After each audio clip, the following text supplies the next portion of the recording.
इस अग्निवीर को खत्म करके परमानेंट जो आपको अपने अंदर एक फिल्टर लगाना पड़ेगा। एक अब की जो नई पीढ़ी आ रही है, तो अगर बंदा सोच ले कि मेरे को करना ही है तो उसको कोई भी नहीं रोक सकता। युवा वर्ग के लड़के लड़कियां ऐसो आराम कर रहे हैं। नमस्कार, स्वागत सत्कार, बेहद आभार दोस्तों। मैं आपका तो लोकपाल सिंह फिलहाल मौजूद हूँ एक लाइब्रेरी के अंदर। जैसा कि आप लाइव तस्वीरों के माध्यम से देख पा रहे हैं, यहाँ ये इधर आ जाओ, जो तीन युवक देख पा रहे हैं, तीनों के तीनों इसी लाइब्रेरी में पढ़े और आज ऐसे मुकाम पर पहुंच गए हैं जहां सभी हिम्मत हार चुके थे। खास करके इन दो युवाओं की बात करें तो, क्योंकि एक तरफ कोरोना का समय आया, उसके बाद मोदी सरकार ने सारी नौकरियों को खत्म कर दिया, जिसके बाद इन दोनों युवाओं ने हार नहीं मानी। क्योंकि एक तरफ युवा हार मान करके निराश हो गया और ये लगातार अपनी मेहनत करते रहे और आज इसी मेहनत का नतीजा है जो आज ये आर्मी में सेलेक्ट हुए हैं।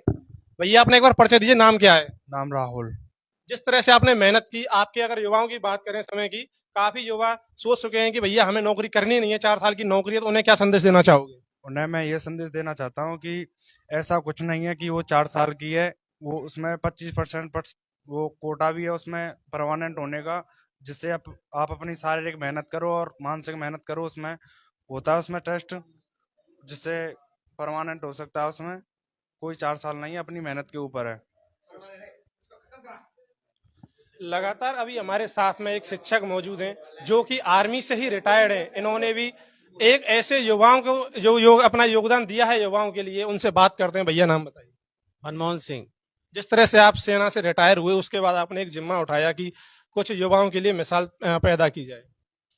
हाँ, मैंने सेना से रिटायर होकर आरएस की तैयारी की, 5 साल खूब बढ़िया प्रयास किया, कुछ सफलताएं हासिल भी की। जो चाहते थे वो अभी तक नहीं मिल पाया है, फिर भी हमारे सतत प्रयास हैं उस चीज़ में। मैं अपने युवाओं से अनुरोध करूंगा कि वो कभी भी अपनी तैयारी मध्य में न छोड़ें। किसी भी कारण से यदि छोड़ भी देते हैं तो दोबारा से तैयारी करें और जब तक सफलता न मिले तब तक थके नहीं। धन्यवाद। आजकल सोशल मीडिया पर काफी तरह की वीडियो हैं, कुछ अश्लीलता भी चलाई जा रही है और कुछ पढ़ाई से संबंध भी है, लेकिन युवाओं का ध्यान जो है पढ़ाई से संबंध में भटक जाता है और अश्लीलता की तरफ ज्यादा जा रहा है। जैसा कि उम्र का तगादा होता है कि हर युवा उम्र के हिसाब से टीनेज में खासकर देखते हैं कि अश्लीलता की चीजों की ओर, हमारी प्राकृतिक नेचर होता है व्यक्ति का कि उम्र के हिसाब से वो अश्लीलता की तरफ जाता है, परंतु आदमी की जो मैच्योरिटी है, परिपक्वता है, वो उसे उससे रोक सकती है। यदि हमें अपने आप को अपनी परिपक्वता को दिखाते हुए हम उन चीजों से अलग होके और हम सिर्फ और सिर्फ केवल अपने लक्ष्य की ओर ध्यान रखें तो उन चीजों से दूर हो जाएंगे और केवल मोबाइल पे भी हम उन्हीं चीजों को पढ़ेंगे जो हमारी पढ़ाई के लिए काम में आएंगे। आपने इसी लाइब्रेरी से तैयारी की। अगर मैंने देखा है, भरतपुर जयपुर की बात करें, लाइब्रेरियों के बाहर कुछ लड़के खड़े हो जाते हैं, स्मोकिंग करते हैं, ड्रिंकिंग करते हैं, तो इन हालातों में किस तरह से पढ़ाई करना संभव होता है? इस हालातों में आपको अपने अंदर एक फिल्टर लगाना पड़ेगा। एक तरह से कहते हैं ना, हम लोग चश्मा पहनते हैं, तो हमें उन्हीं चीजों को देखना है जो हमारे काम के हैं। अब कोई सिगरेट पी रहा है, दारू पी रहा है, या फिर कुछ युवा वर्ग के लड़के लड़कियां ऐसो आराम कर रहे हैं, उन चीजों को यदि आप देख के और उनसे प्रोत्साहित होंगे तो हम भी गलत रास्ते पर चले जाएंगे। और यदि हम उन चीजों को नकार के अपनी पढ़ाई पे केंद्रित रहेंगे तो हम अपने लक्ष्य को हासिल कर लेंगे। अभी हमारे साथ में मौजूद हैं वरिष्ठ चिकित्सा अधिकारी डॉक्टर जितेंद्र सिंह जी। डॉक्टर साहब, स्वागत है आपका। Thank you. जिस तरह से इन बच्चों ने करके दिखाया है, एक तरफ युवा हार चुका था कि भैया नौकरी तो खत्म हो ही गई, क्यों ना कुछ रोजगार देखा जाए। हाँ, एक्चुअली मैं इसीलिए आया हूँ कि ये बच्चे हमारे गांव के हैं और इनका सिलेक्शन हुआ है, तो इन लोगों से बाकी जो बच्चे हैं, बाकी जो युवा वर्ग है और बाकी जो गांव में बच्चे हैं, उनको भी अपने सतत प्रयास करने चाहिए जब तक उनको सफलता ना मिले। इसका अपना भाई खड़ा है बॉबी, जो पहले से रिटायर्ड फौजी हैं और अभी उन्होंने दोबारा से आरएएस की तैयारी करी और इन्होंने अभी जैसा इन्होंने बताया कि इन्होंने 5 एग्जाम क्लियर करे।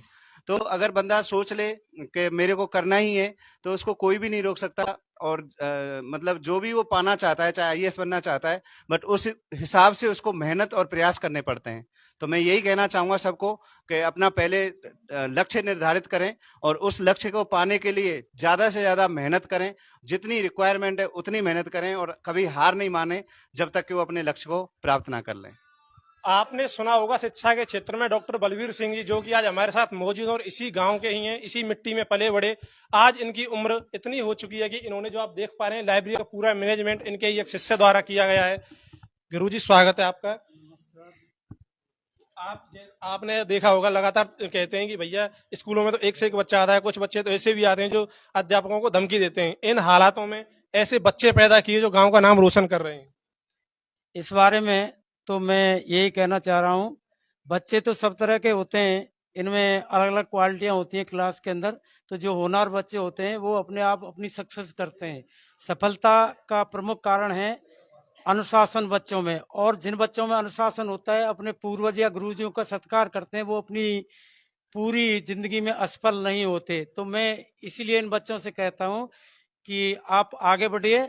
और एक बात और, अभी मैं सुन रहा था, आपने एक प्रश्न किया था अग्निवीर से, तो क्योंकि मैं जाट जाति को बिलोंग करता हूं, इसलिए मैं आपके माध्यम से कहना चाहता हूं सरकार को कि हमारे जाटों के लिए तो एक ही नौकरी है और ये फोर्स की नौकरी है, हम ऊंची नौकरियों में नहीं जाते।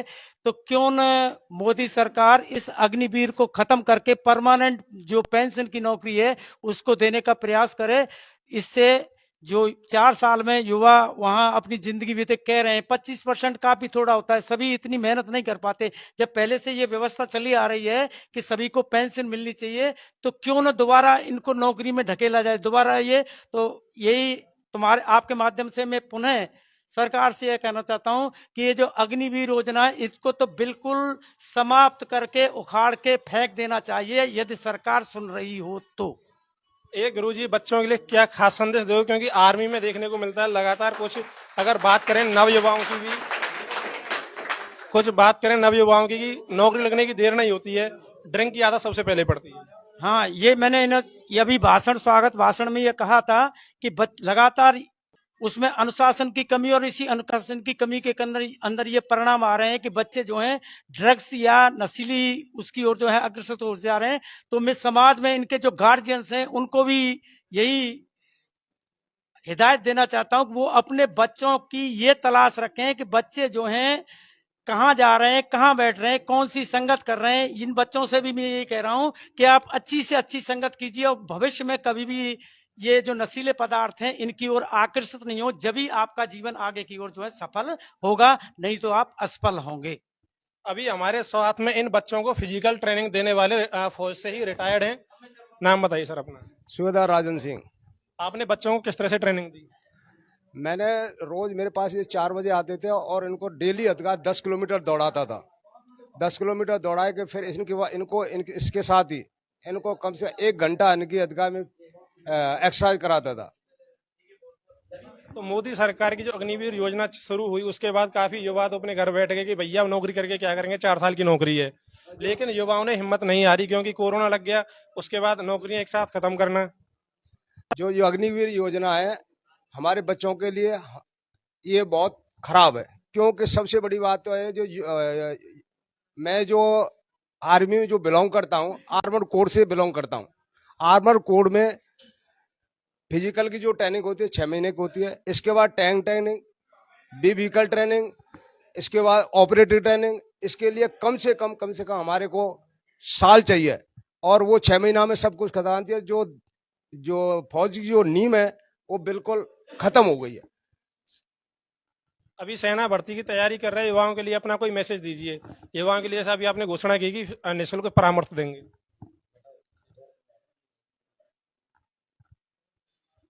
अभी हमारे साथ में मौजूद है ग्राम पंचायत सरपंच प्रतिनिधि जय सिंह फौजदार।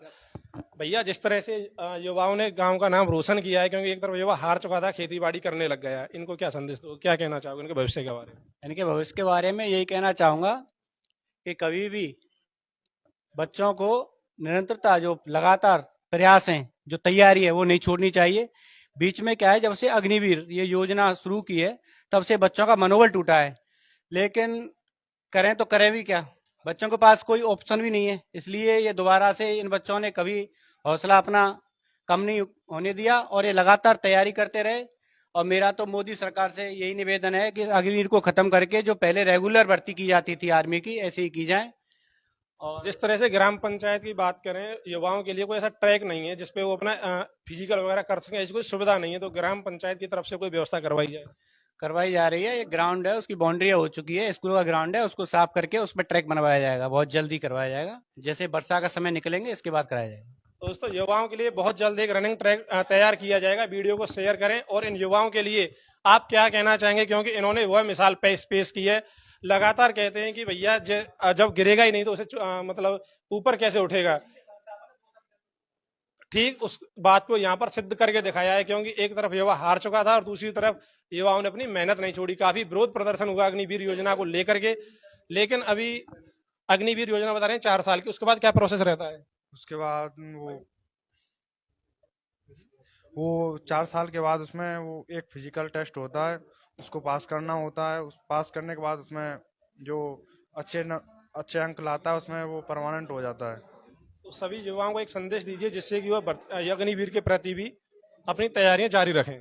मैं सभी भाइयों से यही अनुरोध करता हूँ कि अपनी ज़्यादा से ज़्यादा ये नहीं समझें कि ये 4 साल की है, ये अपनी मेहनत पर ध्यान दें। और आर्मी एक बहुत बड़ी चीज़ है, देश सेवा है, जिससे आपको देश सेवा करने के लिए मौका मिले। और ज़्यादा से ज़्यादा ये नहीं समझें कि ये अग्निवीर है, 4 साल की है, ऐसा कुछ नहीं है। अपना देश सेवा करें। तो दोस्तों कमेंट करके राय दें। जय हिंद, जय भारत।